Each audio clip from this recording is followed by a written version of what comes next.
Bonjour frères et sœurs et merci de votre fidélité. À peine avons-nous célébré Noël et la joie de la venue de Dieu parmi nous, que l'Évangile nous invite déjà à affronter le défi du témoignage. L'incarnation, en effet, ne se limite pas à la douceur de la crèche.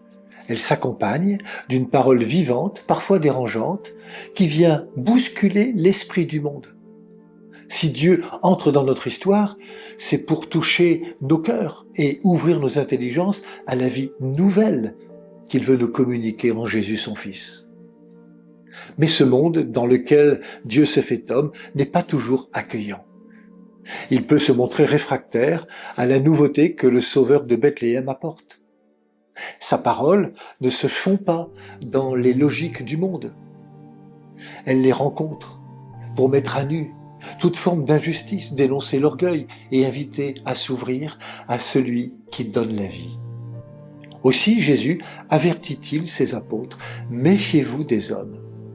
La méfiance ici n'est pas la défiance, elle est prudence, lucidité, sans jugement a priori. Et Jésus ajoute, « Ne vous inquiétez pas ».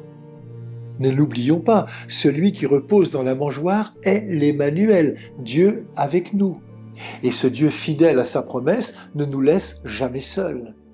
S'il peut nous dire de ne pas nous inquiéter, c'est parce qu'il marche à nos côtés. Il demeure avec nous et nous donne son esprit. Vous savez, cet esprit du Père qui parlera en nous au moment de l'épreuve.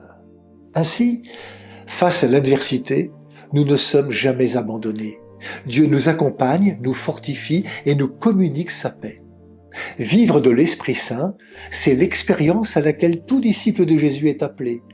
C'est apprendre que la vie spirituelle conduit de la crèche à la croix jusqu'à la résurrection. Lorsque Jésus nous invite à ne pas nous inquiéter, il nous rappelle que ce chemin, même au prix du don de soi, conduit à la plénitude de la vie.